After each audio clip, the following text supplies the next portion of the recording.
We dismiss history at our peril. Liberty Nation Radio with Mark Angelides.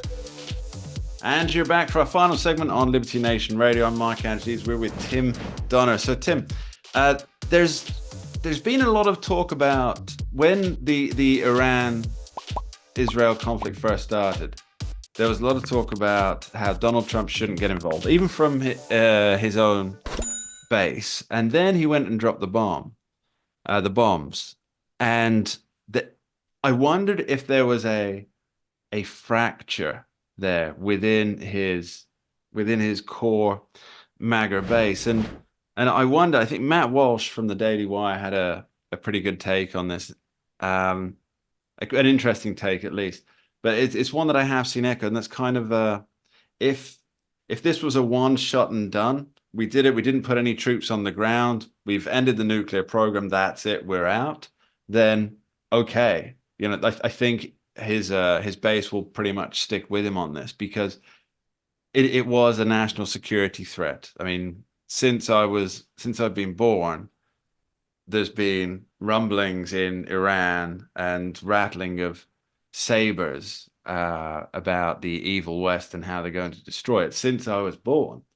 And everybody in the international community is saying Iran can't have a nuclear weapon, but nobody had a way to do it. And then Trump did it.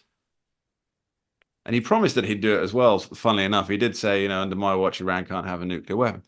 And I think that his base, they'll accept this one deal. It's done. He's disrupted or destroyed the nuclear programs.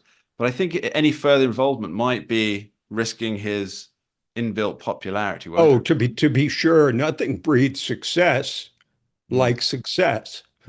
It's been said, and I think you've seen polls, I'm sure, like I have, Mark, that a majority of the American people disapproved of bombing Iran.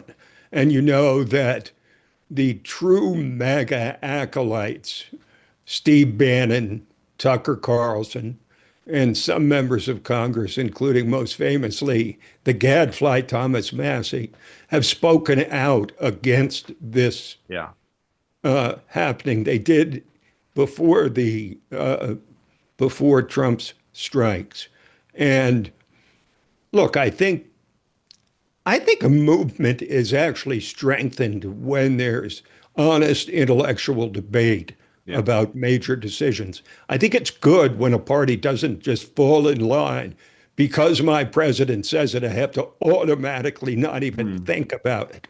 I think that's a healthy thing for a movement or, for a political party writ large. It is. And, you're seeing that now. But I think in terms of the general population that didn't support these strikes and the MAGA base that didn't support these strikes, I think if they prove to be successful, if they prove to really lead to the dawn of a new day in the Middle East, I think those numbers are going to change dramatically because I think a lot of the disapproval comes from abject fear of another Middle Eastern war, another Iraq, nobody wants that. Afghan, least of all,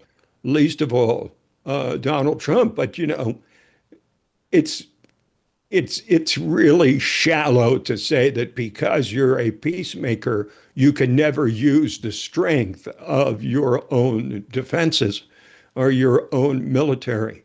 Sometimes peacemakers have to use the threat of action in order to generate peace. And this is what Ronald Reagan did.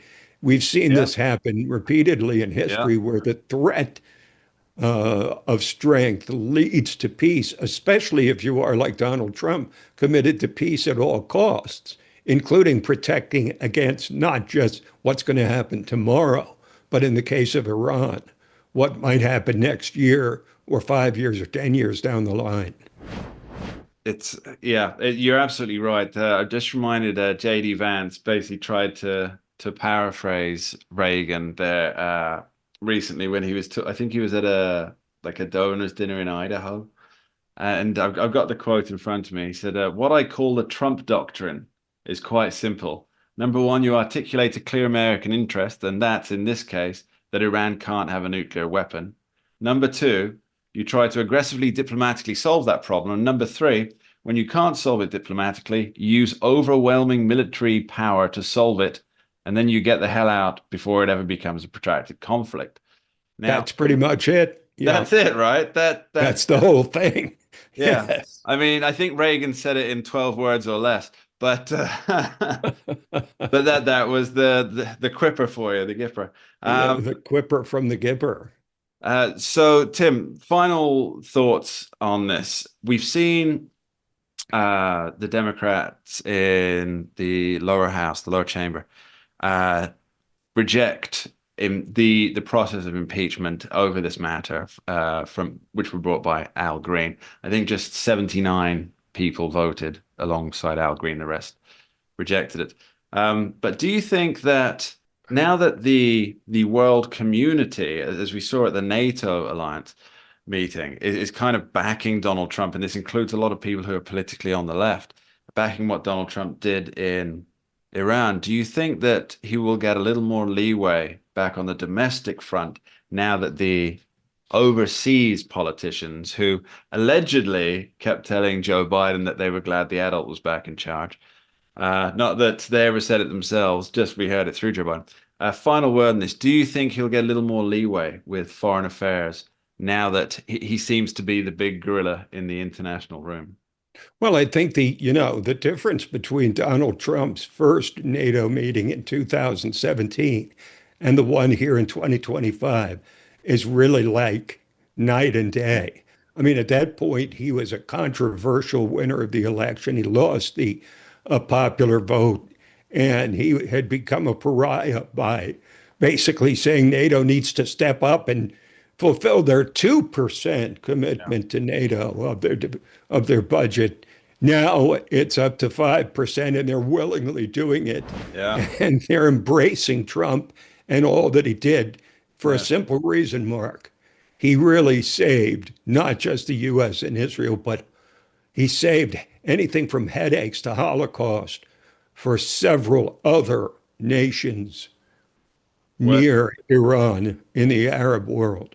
Yeah, America doesn't have kings, but he was treated like one at NATO. Tim Donner, thanks ever so much for joining us. Thank you, Mark. It was fun. And that's all we have time for on today's edition of Liberty Nation Radio, heard coast to coast on the Radio America Network. I've been your host, Mark Angelides. I'd like to thank our special guest today, longtime host of this here radio show and Liberty Nation's senior political analyst, Tim Donner. And of course, thank you, the listeners at home, each and every week for taking the time to tune in and join us for some liberty. You are appreciated. Please do remember, Liberty Nation does not endorse candidates, campaigns, nor legislation, and this presentation is no endorsement. We dismiss history at our peril. Liberty Nation Radio with Mark Angelides.